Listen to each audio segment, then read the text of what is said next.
ፈተና ላይ ቁጭ ብላችሁ ሰዓት ካለቀባችሁና ጥያቄውን ከነጭራሹ የማታውቁት ከሆነ እንዴት በትክክል መገመት እንደምትችሉ ላሳያችሁ። ብዙ ተማሪዎች እንዲደርስ ፎሎ አድርጉ፣ ላይክ አድርጉ፣ ሼር አድርጉላችሁ። ይመቻችሁ። መጀመሪያ የምታደርጉት ነገር ከሌሎቹ ምርጫዎች ለየት ያሉ ነገሮችን የያዙ ምርጫዎችን ታስወጣላችሁ። ለምሳሌ እዚች ጋር 3x ኪዩብ የሚለው ሶስቱ ምርጫዎች ላይ ከነጭራሹ የለም።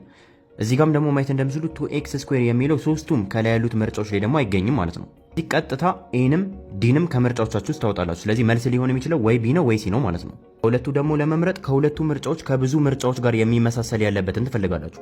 ለምሳሌ እዚህ ጋር ማየት እንደምትችሉት 11x ሲደመር 13 የሚለው ሲ ላይ ይገኛል። ከዛ ደግሞ መጀመሪያ የነበረው ኤ ላይ ይገኛል። ስለዚህ ሞስት ፕሮባብሊ ይህን ነገር የሚሰጣችሁ ምርጫውን አሳስታችሁ እንድትመርጡ መጀመሪያ ላይ ካለው ጋር አመሳስሎ ይሰጣችኋል። ስለዚህ ይሄኛው ሲ ላይ ያለው ማለት ነው ከኤ ጋር ይመሳሰላል።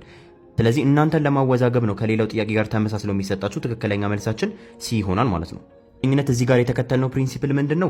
ምርጫው ትክክለኛው ምርጫ ማለት ነው ከብዙ ጥያቄዎች ጋር የሚመሳሰሉ ነገሮች ሊኖሩበት ይችላል። ምክንያቱም ተሳስታችሁ ሌሎች ምርጫዎችን እንድትመርጡ ስለሚፈለግ ማለት ነው። ይህንን ቪዲዮ ለጓደኞቻችሁ ሼር አድርጉላቸው። ፎሎና ላይክ አድርጉ። ይመቻችሁ።